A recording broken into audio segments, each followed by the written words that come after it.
Class 12 के लिए बहुत ज़्यादा इंपॉर्टेंट और हैवी हमारे पास जो यूनिट है जिसका नाम ऑप्टिक्स है, हम उसमें पढ़ रहे हैं वेव ऑप्टिक्स। और हमारे पास चल रही है न्यूमेरिकल सीरीज कुछ बेहतरीन से क्वेश्चंस के साथ जो आपके एग्जाम्स में अक्सर पूछे जाते हैं, जो आपके लिए बहुत ज़्यादा इंपॉर्टेंट है। तो हम इसके कुछ क्वेश्चंस देख चुके हैं प्रीवियस पार्ट्स में, आपके पास ये नई वीडियो है। और हम लोग कहाँ तक क्वेश्चन लगा चुके थे एक बार, तो हम लोग क्वेश्चन लगा चुके थे क्वेश्चन नंबर 9 तक। तो आज की वीडियो में हमारे पास क्वेश्चन 10 से स्टार्ट होंगे और बहुत ही अच्छे बिल्कुल जबरदस्त वाले इंपॉर्टेंट क्वेश्चन है हमारे पास आज। तो एक बार जल्दी से आइए वीडियो को स्टार्ट करते हैं। और हमारे पास जो क्वेश्चन नंबर 10 है, भाई क्वेश्चन नंबर 10 में आपसे क्या कह रहे हैं, पहले तो जल्दी से एक बार क्वेश्चन पढ़ लेते हैं। 10th क्वेश्चन में क्या कह रहे हैं आपसे, ये आपसे कह रहे हैं if two slits in YDSE having with ratio 4:1, मतलब ये कह रहे हैं आपके पास भाई यंग्स डबल स्लिट एक्सपेरिमेंट की बात चल रही है, जिसमें आपके पास जो फ्रिंज विद है उस फ्रिंज विद का रेशो कितना है 4:1। फिर क्या कह रहे हैं, calculate the ratio of intensity. आपको फ्रिंज विद का रेशो दिया हुआ है, ठीक है, और फ्रिंज विद के रेशो में आपको कैलकुलेट क्या करना है, इंटेंसिटी करनी है। किसके लिए, मैक्सिमा के लिए और मिनिमा के लिए। मतलब मैक्सिमम और मिनिमम इंटेंसिटी का रेशो आपको फाइंड करना है, किसके लिए, इंटरफेरेंस पैटर्न के लिए। बहुत ही अच्छा और बहुत ही जबरदस्त क्वेश्चन है ये। बस आपको छोटी छोटी 2-3 बातें पता होनी चाहिए। अगर आपको फॉर्मूला वगैरह सब पता है तो बहुत इजीली ये क्वेश्चन लग जाएंगे।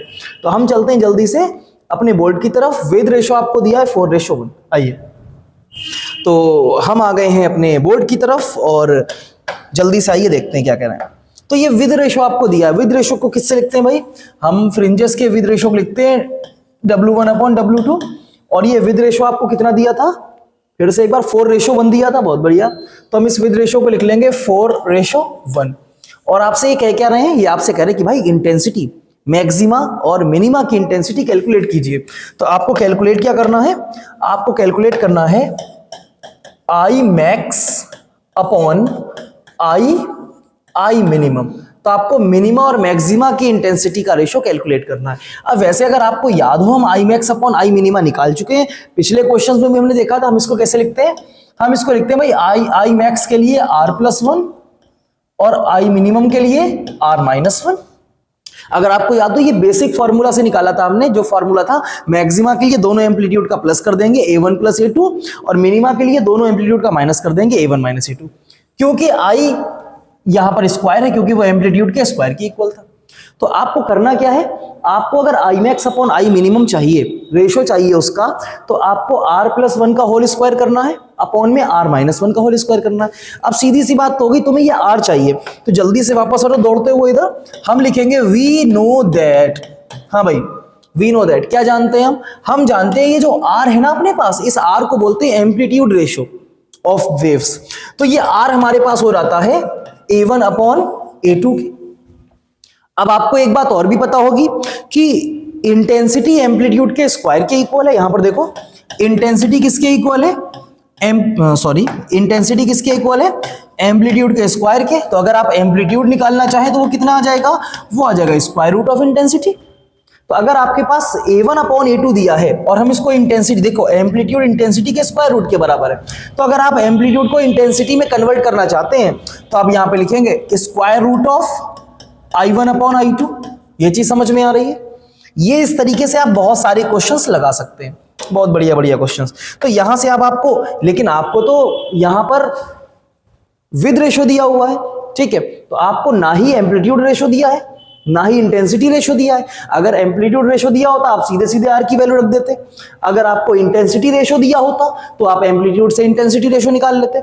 लेकिन यहां पर एक और फॉर्मूला कि भाई इंटेंसिटी जो है, इंटेंसिटी वो विद के डायरेक्टली प्रोपोर्शनल है, ठीक है, कोई स्क्वायर कोई रूट नहीं। तो हमारे पास ये देखो I1/I2 थे स्क्वायर रूट के अंदर, तो हम सीधे सीधे लिख देंगे W1/W2। क्या इतनी बात समझ में आ रही है। बेसिक फॉर्मूला पता होना बहुत जरूरी है। सेंट्रल विद के लिए आप याद रखेंगे, हमारे पास जो विद होती है वो इंटेंसिटी के डायरेक्टली प्रोपोर्शनल होती है। तो हमने क्या करा, हमने एम्पलीट्यूड रेशो को इस विद के फॉर्मूला में कन्वर्ट कर लिया। अभी आपको ये चीज गिवन भी है, फिर से कलर चेंज कर देते हैं। जब कुछ आइटम गिवन होता है तो हम कलर चेंज कर देते हैं। आइए, तो कलर चेंज करके आप देखो इसको कैसा लिखोगे, जल्दी बताना भाई। W1/W2 आपको क्वेश्चन में दे रखे थे 4/1, तो रेशो आपको 4/1 दे रखा था। अब आप जरा बताना बाबू, 4 का स्क्वायर रूट है, 1 का तो कोई मसला ही नहीं है ना, 4/1 का मतलब 4 हुआ। आप 4 का स्क्वायर रूट बाहर निकालोगे तो कितना आ जाएगा आपके पास? आपके पास आ जाएगा 2। अब जरा एक बात ये बताइए, आपने जो R था, जो आपके पास एम्पलीट्यूड रेशो था, उसके आपको ये 3 फार्मूला बहुत अच्छे से ध्यान में रखने हैं। ये अलग अलग तरीके से आपके पास बहुत से न्यूमेरिकल्स में आ जाएंगे। तो कैसे हम इनको बढ़िया करके करेंगे, बस ये एक लाइन आप याद रखेंगे, ठीक है। यहां से आपका R कितना आ रहा है? 2 आ रहा है। इसको हम कहीं ना कहीं पर लिख लेते हैं कि भाई अपने पास R कितना आ रहा है? एम्पलीट्यूड रेशो आ रहा है 2। कुछ भी ना करो, इसको उस इक्वेशन में रख दो जो फाइंड करना थी, ठीक है। तो लिखो पुट इन फर्स्ट। अब जब आप इसको वहां पर रखने वाले हैं ना वैल्यू को, तो आप क्या करेंगे देखो जरा, तो आप करेंगे क्या, तो हमारे पास अब आ जाएगा I max upon I minimum equal, क्या चीज आ रही है जरा एक बार देखिए, r+1 का होल स्क्वायर। r तो 2 आ गया, तो हम लिखेंगे 2+1 का होल स्क्वायर अपॉन में r-1 का होल स्क्वायर। r तो 2 आ गया, तो 2-1 का होल स्क्वायर। अब जरा एक बात बताइएगा, 2+1 कितना हो गया? 3, तो ये आ गया 3 का स्क्वायर, और 2-1 कितना हो गया? 1, तो 1 का स्क्वायर तो 1 हो जाएगा। अब 3 का स्क्वायर कितना हो जाएगा? 9/1। तो क्या आपके पास आंसर आ गया भाई? देखिए कितना आया आपके पास विद रेशो, आपके पास आई मैक्स और आई मिनिमम का जो रेशो आया है निकल के, तो हम लिखेंगे उसको I max upon I minimum equal में कितना आया? ये आया 9/1। मतलब आपके पास जो रेशो आया है वो रेशो आपके पास कुछ इस तरीके से आया है। ये आपका आंसर आ गया। जल्दी से इसका स्क्रीनशॉट ले लीजिए। इस टाइप के क्वेश्चन बहुत इंपॉर्टेंट है। आपको विद रेशो दे देंगे, आपको एम्पलीट्यूड रेशो दे देंगे, आपको इंटेंसिटी रेशो दे देंगे, और आपसे कहेंगे भाई मैक्सिमा और मिनिमा की इंटेंसिटी के लिए आप रेशो कैलकुलेट कीजिए या वैल्यू फाइंड कीजिए। तो अलग अलग तरीके से ऐसे क्वेश्चन आपसे पूछे जा सकते हैं। तो बहुत बढ़िया सा एक छोटा सा क्वेश्चन था बिल्कुल। आइए हम चलते हैं अगले क्वेश्चन की तरफ। तो 10 तो हमने निपटा दिया। आइए अब 10th निपट गया भाई, किसकी बारी है? अब बारी है question number 11। Most important question है भाई, ये बहुत बहुत ज्यादा इंपॉर्टेंट। आप लिख देंगे इस पे मोस्ट इंपॉर्टेंट क्वेश्चन। मतलब न्यूमेरिकल्स में जो हमारे पास इंटरफेरेंस के या इंटेंसिटी के जो भी न्यूमेरिकल्स हैं, उन न्यूमेरिकल्स में सबसे इंपॉर्टेंट टाइप के क्वेश्चंस में से एक क्वेश्चन है ये। क्वेश्चन में क्या कह रहे हैं देखो, 2 coherent sources of light of intensity ratio beta. ये कह रहे हैं 2 कोहेरेंट सोर्सेज हैं जिनका इंटेंसिटी रेशो कितना है? बीटा। ये आपको बीटा दिया हुआ है, बीटा उनका इंटेंसिटी रेशो है। आगे कह रहे हैं प्रोड्यूस्ड इंटरफेरेंस पैटर्न। अब 2 ऐसी लाइट वेव्स जो कोहेरेंट सोर्स से आ रही हैं, उनका इंटेंसिटी रेशो बीटा है, उन्होंने इंटरफेरेंस पैटर्न प्रोड्यूस किया होगा, जाहिर सी बात है। आगे कह रहे हैं then prove that for interference pattern. ये कह रहे हैं इंटरफेरेंस पैटर्न के लिए आप प्रूफ कीजिए। क्या चीज प्रूफ कीजिए? आप ये कंडीशन प्रूफ कीजिए कि I max minus I minimum upon I max plus I minimum equals 2 square root of beta upon 1 plus beta. बहुत ज्यादा इंपॉर्टेंट क्वेश्चन है कि आपको सिर्फ और सिर्फ दे रखा है कि भाई हमारे पास जो रेशो दिया हुआ है ना, इंटेंसिटी रेशो, वो बीटा दिया हुआ है, और आपको पूरा ये टर्म प्रूफ करना है कि मैक्सिमम और मिनिमम इंटेंसिटी का रेशो किस चीज का? डिफरेंस का और सम का। मैक्सिमम और मिनिमम के इंटेंसिटी रेशो किसके? मिनिमा और मैक्सिमा के। मतलब टोटल एक बार प्लस करेंगे, एक बार माइनस करेंगे, वो किसके बराबर आना चाहिए? 2 square root of beta upon 1 plus beta. तो क्वेश्चन को शुरू करते हैं। इंपॉर्टेंट और बढ़िया क्वेश्चन है ये। बस इतना याद रखना है कि इंटेंसिटी रेशो आपको बीटा दिया है। और चलते हैं अपने बोर्ड की तरफ, इसको अगला शिफ्ट करते हैं। तो आओ जल्दी से। तो अकॉर्डिंग टू क्वेश्चन, हाँ भाई क्या दिया गया तुमको इंटेंसिटी रेशो दिया गया बीटा। तो हम लिख देंगे इंटेंसिटी रेशो मतलब I1 अपॉन I2। यही तो हो जाएगा ना। 2 कोहेरेंट सोर्सेज जो हैं उनकी अलग अलग वेव्स आएंगी, तो एक की इंटेंसिटी I1 और एक की इंटेंसिटी I2। तो तुम्हें इंटेंसिटी रेशो कितना दिया गया? क्वेश्चन के हिसाब से बीटा दिया गया है। अगर पिछले वाले क्वेश्चन पे जाएं तो देखो भैया, इंटेंसिटी का स्क्वायर रूट एम्पलीट्यूड के बराबर था। तो अगर इंटेंसिटी निकालोगे तो वहां पर क्या हो जाएगा? एम्पलीट्यूड का स्क्वायर हो जाएगा ना। और हमें पता भी है कि इंटेंसिटी एम्पलीट्यूड के स्क्वायर के बराबर होती है। तो क्या हम यहां से लिख सकते हैं, अगर आप बिल्कुल राजी हो बढ़िया करके, क्या हम यहां से ऐसा लिख सकते हैं A1 upon A2 equals beta? बताइए, कोई दिक्कत है किसी को? है ना, बिल्कुल है, क्योंकि इंटेंसिटी और एम्पलीट्यूड एक दूसरे के प्रोपोर्शनल नहीं है, इंटेंसिटी एम्पलीट्यूड के स्क्वायर के प्रोपोर्शनल है। तो आप I1 को लिखेंगे A1 स्क्वायर और आप I2 को लिखेंगे A2 स्क्वायर। तो हमारे पास एक ये वैल्यू आ गई है भाई, हमारे पास एक ये वैल्यू आ गई, किसकी वैल्यू, एम्पलीट्यूड स्क्वायर रेशियो की। इतनी बात समझ में आई। अच्छा, यहां से अगर आप एम्पलीट्यूड निकालना चाहें तो आप यहां से एम्पलीट्यूड कैसे निकाल लेंगे, आप एम्पलीट्यूड निकालेंगे तो आप लिखेंगे A1 upon A2 whole square करेंगे ना, और वो होल स्क्वायर आगे जाकर क्या हो जाएगा, स्क्वायर रूट ऑफ बीटा। क्या इतनी बात समझ में आ रही भैया सभी को? अरे आ रही है ना। तो देखो अपने पास दो चीजें आ गई हैं, ये लो, थोड़ा सा मामला शिफ्ट हो गया यहां से। हाँ, तो अपने पास देखो, तुमने इंटेंसिटी रेशो बीटा को तुमने एम्पलीट्यूड रेशो की फॉर्म में लिख दिया, इतना याद रहेगा ना। इन दोनों बॉक्सेस को अगर हम ऊपर शिफ्ट कर दें तो ये हमारे काम आएंगे आगे चल के।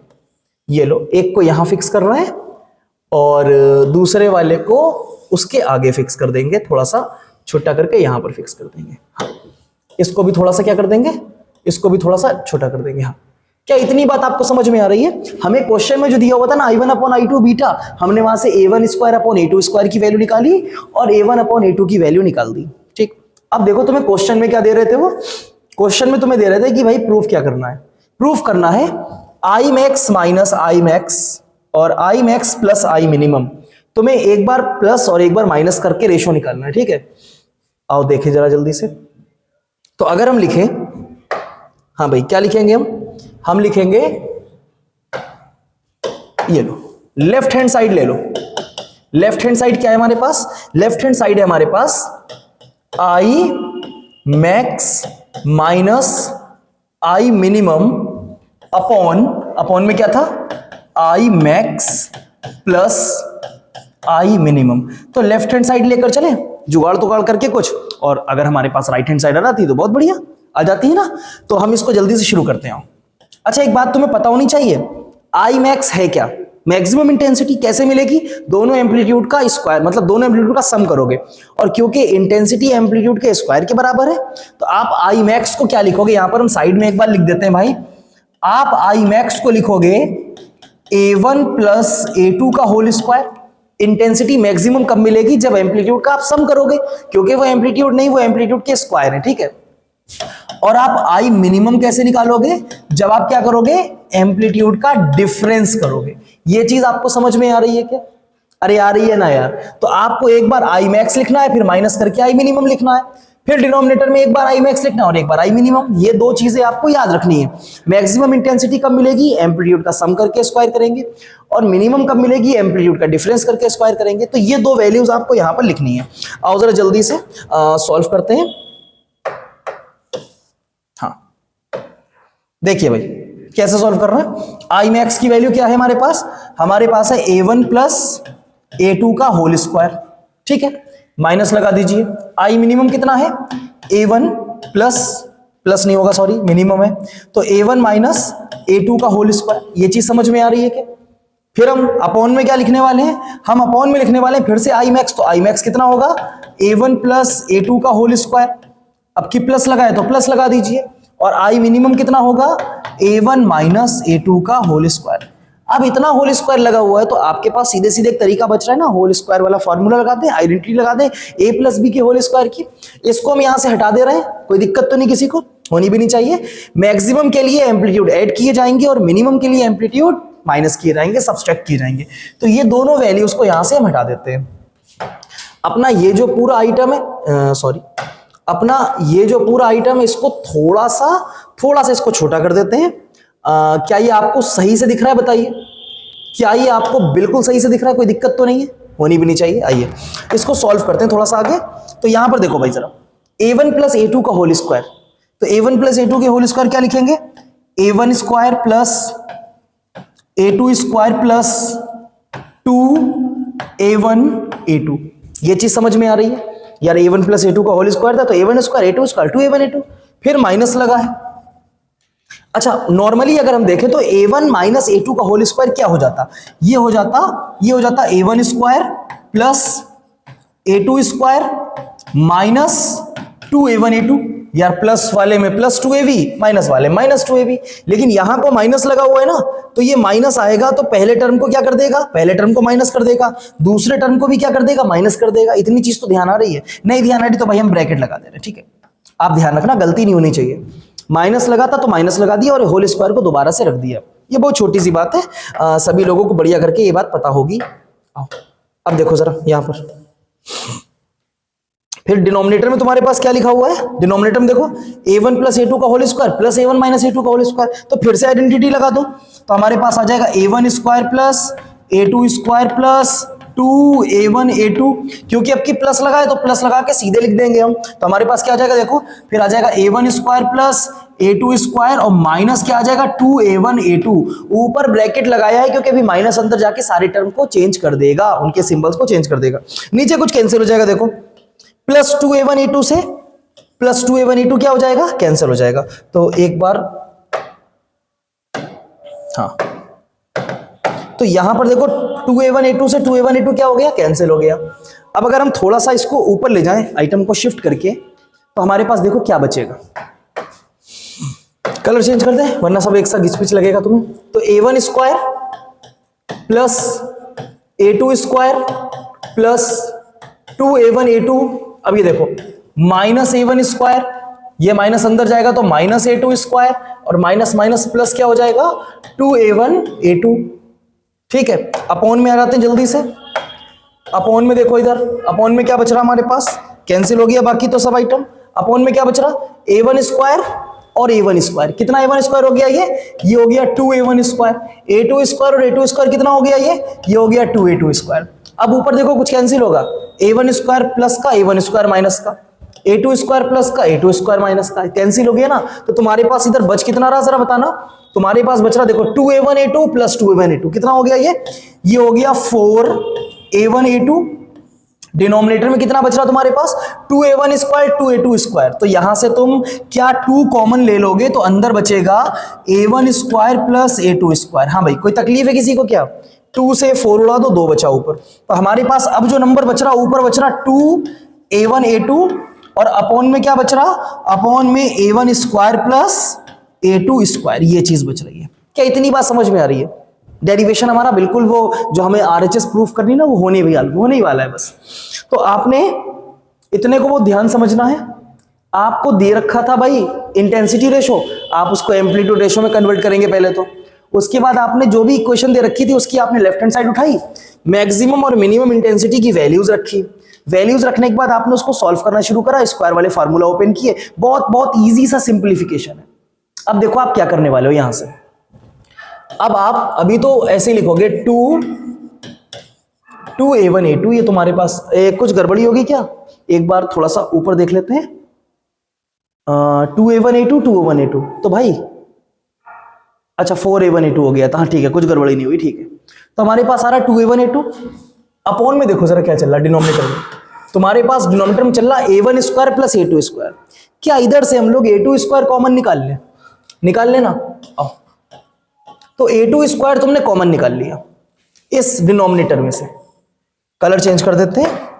अब तुमने जब डिनोमिनेटर में से a2 स्क्वायर कॉमन निकाला तो देखो बचने वाला क्या है, यहां से a2 स्क्वायर कॉमन निकाला, जबरदस्ती बेचारे के पास a2 स्क्वायर नहीं है, तो जबरदस्ती कोई चीज छीन रहे हो किसी से, उधारी में चली जाएगी ना, तो बस कुछ नहीं करना, जहां से कोई चीज जबरदस्ती कॉमन निकालोगे न्यूमरेटर में से, वहां उसको डिनोमिनेटर में लिखना पड़ेगा, और जहां डिनोमिनेटर से निकालोगे वहां उसको न्यूमरेटर से। तो हम कहां से निकाल रहे हैं, हम निकाल रहे हैं न्यूमरेटर से, क्योंकि ऊपर आगे a2 स्क्वायर लिखा हुआ है, तो यहां पर a2 स्क्वायर था नहीं, तो बचेगा क्या a1 square upon a2 square, क्योंकि a1 स्क्वायर के पास a2 स्क्वायर नहीं था, आपने जबरदस्ती कॉमन निकाला तो डिवाइड में लिखना पड़ेगा, फिर प्लस लगा लीजिए, a2 स्क्वायर के पास तो a2 स्क्वायर था, बाहर चला गया, तो यहाँ पे क्या बचा, यहाँ पे बचा 1। इतनी बात समझ में आ रही है क्या। अब देखो a2 स्क्वायर की एक पावर से ये ऊपर वाला a2 कैंसिल हो गया, तो हमारे पास अब वैल्यू क्या बच रही है पूरी, अब पूरी वैल्यू हमारे पास बच रही है, जल्दी से देखिए, पूरी वैल्यू बच रही है हमारे पास ऊपर न्यूमरेटर में 2a1 और नीचे डिनोमिनेटर में क्या बच रहा, बाहर तो बच रहा a2 और ब्रैकेट के अंदर क्या बच रहा a1 square upon a2 square और साथ में प्लस 1। अभी आपका दिमाग देखो थोड़ी सी ये बात कहता है कि 2 तो 2 है तुम्हारे पास, ठीक है, क्या a1 अपॉन a2 बच रहा तुम्हारे साथ, a1 अपॉन a2 बच रहा, बच रहा कि नहीं बच रहा? ठीक है। और डिनोमिनेटर में तुम्हारे पास क्या बच रहा? डिनोमिनेटर में देखिए a1 square upon a2 square और प्लस 1, ये इतनी चीज डिनोमिनेटर में बच रही है। क्या आपने ये वैल्यूज निकाली है a1 अपॉन a2 और a1 square upon a2 square? बिल्कुल निकाली है, यहीं से शुरुआत की थी ना। तो देखिए ये रहा अपने पास वो वैल्यूज। तो a1 स्क्वायर और a2 स्क्वायर बीटा थी और a1 a2 रूट बीटा थी। तो बस जहां देखो इन्हें वैल्यूज को रख दो। तो याद है ना, इंटेंसिटी रेशो से एम्पलीट्यूड निकाला था, तो हमारे पास ये जो ऊपर वाली वैल्यू है 2, a1 a2 किसके बराबर था? स्क्वायर रूट ऑफ बीटा के, हम ऊपर निकाल चुके हैं। अपॉन में a1 स्क्वायर a2 स्क्वायर, इसको हम क्या लिखते थे? इसको हम लिखते थे सीधे सीधे बीटा प्लस 1। तो अगर आप बहुत बढ़िया करके ध्यान से देखें तो हमारे पास क्या आ गई भाई? हमारे पास आ गई है 2 root beta upon beta plus 1 को 1 प्लस बीटा लिख सकते हैं, जो कि हमारे पास कौन है? जो कि हमारे पास है राइट हैंड साइड। तो इसको बढ़िया करके एक डब्बा में बंद कर दीजिए और आगे लिख दीजिए, क्या लिखेंगे आगे? आगे लिख दीजिए प्रूफ्ड। तो हमने इंटेंसिटी का मैक्सिमम और मिनिमम का जो रेशो निकाला था सम और डिफरेंस का, वो इक्वल किसके आ गया? उसकी राइट हैंड साइड के। जल्दी से इसका एक बार स्क्रीनशॉट ले लीजिए, बहुत ही ज्यादा इंपॉर्टेंट क्वेश्चन है और साथ ही साथ इजी भी है भाई ये। हमें जो इंटेंसिटी रेशो दे रखा था वहां से एम्पलीट्यूड रेशो निकाला, पहले जल्दी से इतने का स्क्रीनशॉट लीजिए। ले लिया? बहुत बढ़िया। अब यहां पर स्क्वायर ओपन किए तो बिल्कुल सीधा सीधा हमने बस उसको सॉल्व कर दिया। यहां से एक ही पेज पे आ जाएगा ये तो, देखो भाई। हाँ, जल्दी से इतने का भी ये ठीक है भाई, जल्दी से इतने का स्क्रीनशॉट ले लीजिए। ले लिया? तो ये पूरा क्वेश्चन बहुत ज्यादा इंपॉर्टेंट है, अच्छे करके इसको तैयार करिएगा। ठीक है, हम लोग चलते हैं फिर अपने अगले क्वेश्चन की तरफ। ये तो हो गया बढ़िया करके, ठीक है। तीसरा क्वेश्चन हमारे पास, अगला क्वेश्चन कौन सा है? Question number 12। आइए, क्वेश्चन नंबर 12 हमसे क्या कह रहा है? देखो क्वेश्चन नंबर 12 में हमें बताया क्या गया है। सबसे पहले तो वो देखिए, a laser operates at a frequency 3 into 10 to the power 14 hertz. एक लेजर में फ्रीक्वेंसी आपको दे रखी है लेजर की, सोर्स फ्रीक्वेंसी कितनी है? Nu equals 3 into 10 to the power 14 hertz. ठीक है, आगे कह रहे हैं and has an aperture of 1 centimetre. और हमारे पास सोर्स अपर्चर कितनी है? सोर्स अपर्चर को हम ए से रिप्रेजेंट कर रहे हैं, वो है 1 सेंटीमीटर। अच्छा, 1 सेंटीमीटर बोले तो 10 इनवर्स 2 मीटर। ये यार ये सब चीजें तो ध्यान रखना पड़ेंगी भाई। ठीक है, आगे करें कैलकुलेट एंगुलर स्प्रेड। बहुत बढ़िया, कैलकुलेट एंगुलर स्प्रेड, थीटा तुम्हें फाइंड करना है। अब ये एंगुलर स्प्रेड होता क्या है भाई? तो एंगुलर स्प्रेड मतलब कितने एंगल पर डाइवर्जेंस होगा, ठीक है, पैटर्न के लिए। तो हमें वो एंगुलर स्प्रेड फाइंड करना है। सबसे पहले तो तुम्हें ये बात जानना पड़ेगी कि we know that angular spread theta equals कितना होता है? तो होता है ये 1.22 लैम्डा बाई ए। अब अपर्चर की जगह आप ए की जगह आप डी भी लिख सकते हैं, कोई मसला नहीं है उसमें। आपको एंगुलर स्प्रेड का अगर ये फार्मूला पता है तो बहुत आराम से क्वेश्चन लग जाएगा। एक बार जल्दी से अगर हम फार्मूला को देखें तो हमारे पास देखो फार्मूला में 1.22 इंटू लैम्डा बाई ए है। अब जरा वापस आइए, थोड़ा सा क्वेश्चन सॉल्व करते हैं। तो थीटा इक्वल्स 1.22 इंटू लैम्डा। अबे अपने को लैम्डा नहीं दिया हुआ है, तो तुम्हें क्या एक फार्मूला पता है? साइड में आओ जल्दी से, आओ ऊपर चले। तो हमारे पास फॉर्मूला होता है,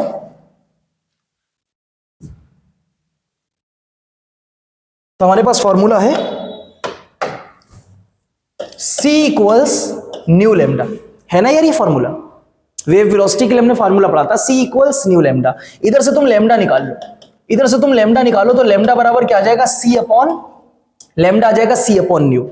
तो क्या इस लैम्डा को, इस लैम्डे को क्या हम बदल के C अपॉन न्यू रख देंगे? बिल्कुल रख देंगे भाई। तो इस लैम्डा की जगह हम रख देंगे C अपॉन न्यू। और अपॉन में कौन था? ए। वो अपॉन का ए बेचारा यहां पर ऐसे ही रहेगा। अब यार तुम्हें C पता है, तुम्हें न्यू गिवन है, तुम्हें ए गिवन है, बहुत आराम से क्वेश्चन लग जाएगा। तो angular spread theta equals 1.22 into C कितना है? 3 into 10 to the power 8 upon में ए, मतलब अपॉन में अपॉन में हमारे पास अपर्चर दी हुई है, अपर्चर कितनी है 1 सेंटीमीटर मतलब 10 इनवर्स 2 मीटर, और इंटू में न्यू कितना दे रखा था क्वेश्चन में 3 इंटू 10 टू द पावर 14, तो 3 इंटू 10 टू द पावर 14, कुछ भी नहीं करना, सीधे कैंसिल। मेन कहानी एंगुलर स्प्रेड के फॉर्मूला की है भाई, ठीक है। तो अपने को क्या करना, देखो 3 से 3 सबसे पहले कैंसिल कर दो, हमारे पास थीटा इक्वल्स क्या बच रहा ऊपर 1.22 इंटू पावर चेक करो, -2 ऊपर आकर हो जाएगी, -2 ऊपर आएगी तो क्या हो जाएगी +2 हो जाएगी, 8 और 2 कितनी होगी प्लस की 10, अब ये 14 ऊपर पहुंची तो माइनस की हो गई, तो हमारे पास बच क्या रहा है, हमारे पास बचेगा भाई 10 टू दी पावर, जरा एक बात ध्यान से देखिएगा, ये 2 ऊपर जाकर प्लस की, तो ऊपर 10 है प्लस की 10, यहां पर लिख देना साइड में, ऊपर है 10 टू दी पावर 10 प्लस की, ठीक है। ये 14 पहुंची तो ऊपर पहुंच जाएंगे 10 टू दी पावर -14, अब 10 और 14 कितनी बचेगी 10 टू दी पावर -4, तो हम डायरेक्ट यहां पर लिख रहे हैं 10 टू दी पावर -4, और ये आपका एंगुलर स्प्रेड निकल कर आ गया, बहुत बढ़िया करके, बिल्कुल बेहतरीन सा क्वेश्चन था ये, फॉर्मूला पता होना चाहिए, सारी मेन कहानी फार्मूला की है, और ये आएगा एंगुलर स्प्रेड हमारा रेडियन में। क्या बात समझ में आ रही है, जल्दी से इसका स्क्रीनशॉट लीजिए, बहुत बढ़िया सा क्वेश्चन है ये, ले लिया ना। लेकिन क्या हो अगर वो तुमसे कोई वैल्यूज देकर तुमसे लीनियर स्प्रेड पूछ ले, तो क्या करोगे तुम, कुछ नहीं करोगे भाई, तुम तो बड़े होशियार लोग हो, तो तुम लीनियर स्प्रेड का फॉर्मूला बस याद रखोगे, क्योंकि मेन कहानी सारी किसकी है, मेन कहानी सारी है फॉर्मूला की। तो तुम लीनियर स्प्रेड का फॉर्मूला याद रखोगे, और कैसे याद रखोगे, लीनियर स्प्रेड होता है x इक्वल्स डी लैम्डा, ठीक है, ये लीनियर स्प्रेड है। अगर तुमसे एरियल स्प्रेड पूछ ले तो इसका दोनों तरफ क्या कर देना, इसका दोनों तरफ स्क्वायर कर देना, ये तुम्हारे पास हो गया एरियल स्प्रेड। वैसे आपके लिए क्वेश्चन थोड़ा सा अच्छा है और छोटा सा क्वेश्चन, बढ़िया क्वेश्चन है। जल्दी से स्क्रीनशॉट आपने ले लिया है, हम लोग इसे इरेज कर देते हैं, हम लोग चलते हैं अपने अगले क्वेश्चन की तरफ। हाँ भाई, अगला क्वेश्चन क्या कह रहा तुमसे, for what distance in ray optics, ये कह रहे हैं रे ऑप्टिक्स में किसी डिस्टेंस की बात तुमसे कर रहे हैं, for what distance in ray optics क्या कह रहे हैं, a good approximation when aperture is 3 mm wide। तो हमारे पास जो सोर्स अपर्चर है, जहां से बेंडिंग होगी, जहां से डाइवर्जेंस होगी, वो अपर्चर तुम्हें 3 mm दे रखी है, ठीक है। तो हम लिख देंगे भाई अपर्चर हो जाएगी 3 into 10 to the power -3 metre, बहुत बढ़िया, एंड वेवलेंथ इज 500 नैनोमीटर, और तुम्हें वेवलेंथ कितनी दे रखी है 500 नैनोमीटर। तो नैनोमीटर को हम कैसे लिख देंगे, तो लैम्डा हमारे पास आ जाएगा 500 इंटू 10 इनवर्स 9 मीटर, आ गया ना यार, दो चीजें तुम्हें दी हुई थी। अब तुमसे क्या पूछ रहे हैं, फॉर व्हाट डिस्टेंस, तुम्हें एक डिस्टेंस फाइंड करनी है, जिसके लिए तुम्हें एक डिस्टेंस फाइंड करनी है, जिसके लिए क्या हो जाए भैया, देखो इधर, जिसके लिए, उस डिस्टेंस के लिए, ग्रीन क्यों आ रहा बार बार यार, चलो कोई बात नहीं, हाँ, एक डिस्टेंस फाइंड करनी है, जिसके लिए हमारे पास एक वेवलेंथ एक अपर्चर से पास हो जाए और बढ़िया करके हमारे पास पैटर्न दे, मतलब कि हमें वहां पर एक अच्छा सा पैटर्न देखने को मिले। अब उसके लिए तुम्हें करना क्या है, तुम्हें डी इक्वल्स निकालना। ये डी तुम्हारे पास कौन सी भाई, तो एक चीज याद रखना, ये फ्रेस्नेल डिस्टेंस है, कौन सी डिस्टेंस है, फ्रेस्नेल डिस्टेंस। अब फ्रेस्नेल डिस्टेंस का सीधे सीधे तुम्हारे पास फॉर्मूला है, तुम बढ़िया करके लिखोगे, we know that Fresnel distance DF equals, हाँ जी, A square by lambda, aperture का स्क्वायर करेंगे डिवाइड बाई लैम्डा कर देंगे। तो आपको अगर ये चीज समझ में आ रही है तो बढ़िया करके आपको सिर्फ फॉर्मूला याद करना है, और हमारे पास फ्रेस्नेल डिस्टेंस का फॉर्मूला, तो आप डीएफ कैलकुलेट कैसे करेंगे, ए स्क्वायर बाई लैम्डा, ए कितना था अपने पास, ये देखो 3 इंटू 10 टू दी पावर -3, इसका स्क्वायर करोगे तो हमारे पास आ जाएगा 9 इंटू 10 टू दी पावर -3 का स्क्वायर -6, भाई 9 ना कर देना, स्क्वायर में वैल्यूज 9 नहीं करी जाती, ठीक है, मतलब उनका स्क्वायर नहीं करेंगे पावर का। अपॉन में लैम्डा, लैम्डा कितना दिया था हमें, लैम्डा हमको दिया था 500 इंटू 10 टू दी पावर -9, तो हमारे पास ये आ गया। अब फ्रेस्नेल डिस्टेंस आपको अगर कैलकुलेट करनी है तो फ्रेस्नेल डिस्टेंस कैसे कैलकुलेट करेंगे, इक्वल लगाएंगे। सबसे पहले देखो भाई, ये 2 0 यहां जाएंगे तो ये -9 नहीं बचा,